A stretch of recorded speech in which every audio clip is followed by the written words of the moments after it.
Welcome back. Well, yeah, you see that Dixon Osage joins us next to just take a look at how the security agencies are responding to this matter, coordination, if you will. Well, he served in the Nigerian Army Armored Tank Battalion. He's a criminologist. Thank you for coming on this morning. Thank you for having me, Shamali. Good well, morning. There's definitely a lot expected of security agencies. Much as we may have heard the NSA giving his opinion about it, help us understand the thinking of security agencies, looking at all of what is going on, especially in several other quarters. Nigerians don't feel the same way about the confidence level for security agencies, given what is going on now. Well, Chamberlain, that's a very good one. You see, basically the military are supposed to uphold the territorial integrity of this great nation, Nigeria. And the survival of Nigeria resides in the hands of the military. When you see great nations like America and Russians, they build their pride on their military. And a few weeks ago, when the Liberian Chief of Staff sent a congratulatory message to the Nigerian military, he made a statement which is very touching. He said the success or the survival of Liberia today, the existence of Liberia today is based on the sacrifice our military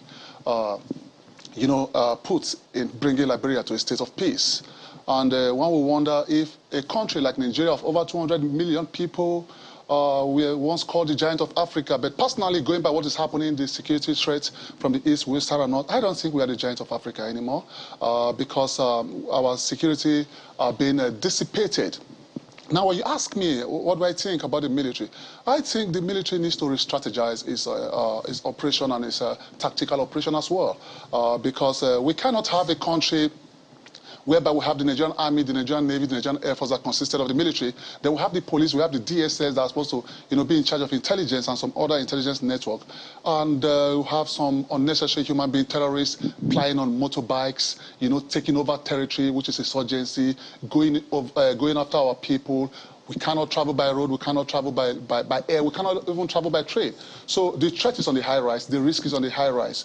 So for me, if I want to suggest, I think the military needs to go back to the drawing board. So why is it that? Because regularly, Nigerians face policemen on the streets, on the road every day, harassing regular citizens. But if you go with the military fatigue today, you could almost be beaten black and blue by the Nigerian army.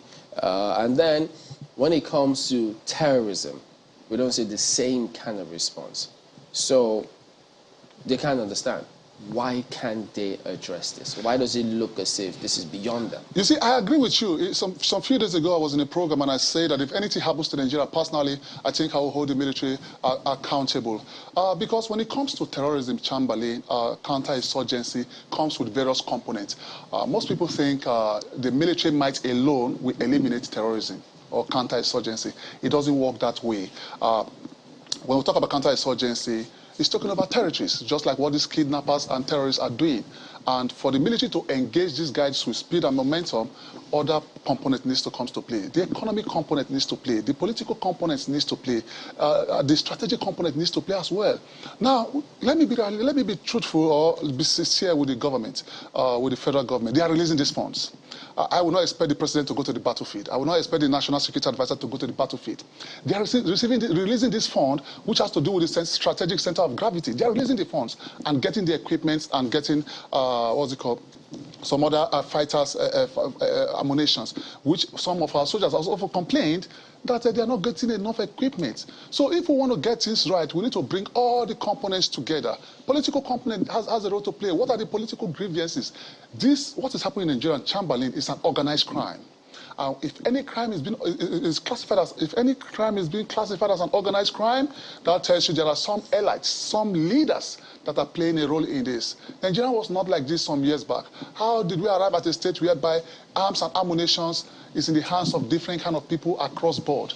How do we disarm these people? How do we carry out a disarmament program? Because if we keep on killing these guys, I tell you for free, the killing of terrorists does not, classify victory. You don't classify victory by the number of terrorists you kill, because sometimes I see the defense headquarters putting out statements that they've killed 500 terrorists. No. The killing of terrorists does not, classify victory. You think that's tokenism? Yeah. What classified victory is a state of peace. You and I believe that most of Nigerians are not living in a state of peace. We are living in a state of fear. Now, data gathering is at the heart of the fight against terrorism and insurgency. And the communication minister only just yesterday absolved the Ministry of Blame in that regard, saying that they have provided the required information in terms of SIM linkage and the NIN. Why do you think this is not leading to sufficient victories and results in the fight against terrorism? Intelligent question. I think there's lack of coordination. Some few weeks ago, I saw a paper flying around the public space about an imminent strike by these terrorists. And the commander wrote that letter to the permanent secretary. And I think that was an error. Information are supposed to be classified, top secret and secret. There are documents that are not supposed to be in the public space because most of these criminal elements, these terrorists, what they do, they carry out hostile reconnaissance.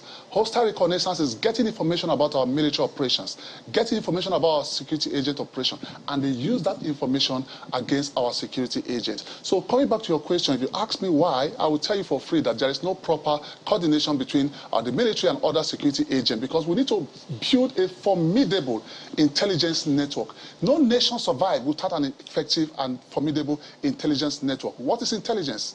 Intelligence is something new.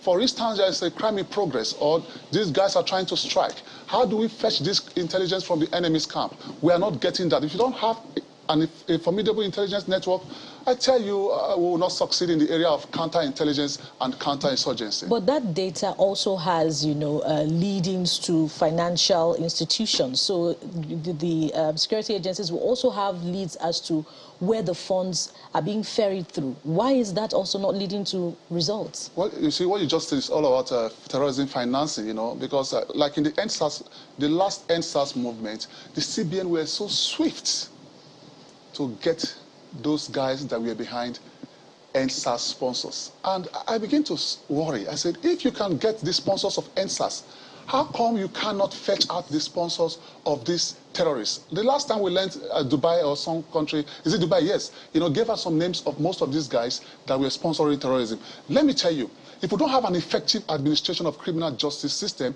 to put to heart those that are sponsoring terrorism or bring them to book, crime will continue to flourish. Why crime has been flourishing in Nigeria is because our criminal justice system is very, very vulnerable and very weak. People say justice delayed, justice denied. I disagree. Justice delayed is an abuse and failure of our judicial system.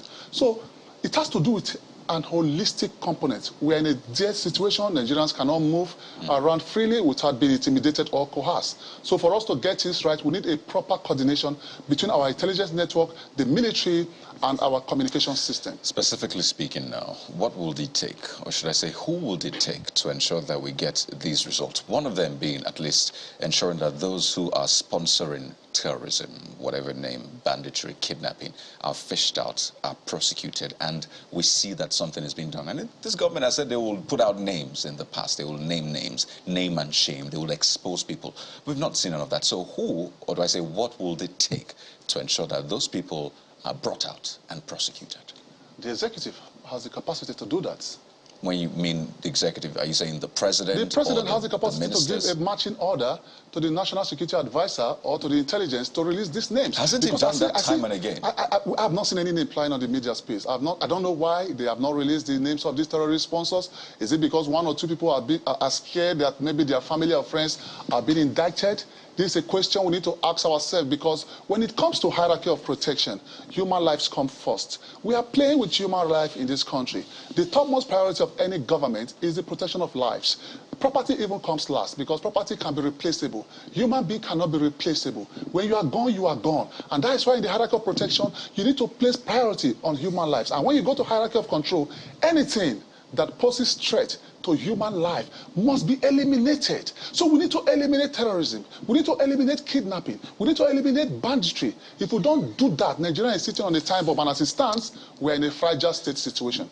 You know, I've seen a case. I mean, you've placed the book at the table of the president, which is something we have heard time and again. The National Assembly, at least some section, thinks the president should be impeached so we can get results. Some say it will take a long time. In fact, by the time you are done, this administration is gone anyway. So what is the point? But there seems to be so much work happening in the military and the security system. I mean, we lose young lives daily to insecurity. Yeah. So clearly, these people are putting themselves on the line. They are deployed time and again. For the people, it looks like we're not seeing enough results, because time and again, you see kidnappings, you see killings. We just witnessed one in Plateau State, and that's one of several. So I know it's been said that there needs to be some proper I don't know, punishment for people who drop the ball. And I'm worried to ask again, whose table does it fall to ensure that there's some sort of reprimanding or some sort of, you know, repercussion for failing? Is it the president yet again? Kayode, I'm so touched by your question. The reason why I'm so touched by your question is that I'm a product of the Nigerian army. My father is a product of the army. My elder brother is a product of the army. My younger brother is still serving in the army, putting in 21 years of service. I can tell you categorically that the Nigerian army precisely is getting weak. You can't train a soldier so hard and allow these soldiers. Yes, I will tell you categorically they are getting weak, because if you want to measure the strength of the army, you don't train a soldier so hard and allow these soldiers to die so cheap. I know what it is to pass through the fire and fury of military training. I know what it is in making of a soldier. I know what it is to put your life in line to serve this great nation. We need to protect our soldiers. We need to ensure that our soldiers don't die so cheap from the hands of these criminal elements. Most of these guys that are taking out our soldiers are not as trained as our soldiers. What is the problem? Then the military needs to start looking at its operational strategy, deployment strategy, and tactical strategy. Don't put a soldier in the front line more than the expected number of months or the expected number of days. Well, if our soldiers keep dying so cheap like this, I tell you, it's going to be demoralizing, demotivating. So the military must ensure that, must understand that we are in a war situation, and they must go all out to attack this war situation. In conclusion, is it fair to say that if we could chase down Sunday Igboho to a neighboring country, if we could go ahead and arrest Nnamdi Kanu for another country, from another country, but we cannot, as of yet, identify and arrest and prosecute those who did the shooting in our church, then the state knows much more. I agree. Because, you know, sometimes when crime flourish or when crime extend the number of time or number of days or number of months or number of years, I think there are top actors in this. For me, our killing is very, very painful, because I had thought that the federal government and the state government would have set up an intensive investigation inquiry unit to go into that killing and ascertain or identify the killers of our killings. If we don't identify these people, Chamberlain, I tell you, most of these guys will keep coming to Nigeria because they believe Nigeria is a place you can commit crime, go scot-free, nothing happen. We don't carry out investigation from beginning to the end. We start investigation, stop it halfway, the government will come, we hereby condemn this incident. Let us stop condemning incident. Let's go into action. Let's stop that incident from reoccurrence. If we don't do that, I tell you, the Nigerian state will not be a better place to live. Well, we can only, at this point, just look forward to more response from the relevant authorities, because, I mean, these chaps have attacked the presidential guard, attacked the president's convoy. The threat was given and attested. They've tested the response time for the presidential guard in Abuja. They've tested the armory, how the strength of it. So disturbing. They know that there isn't that coordination. The NSA said that much. So one wonders, what is next? What is next? Well, I want to thank you for coming. Thank you very much, Chamberlain.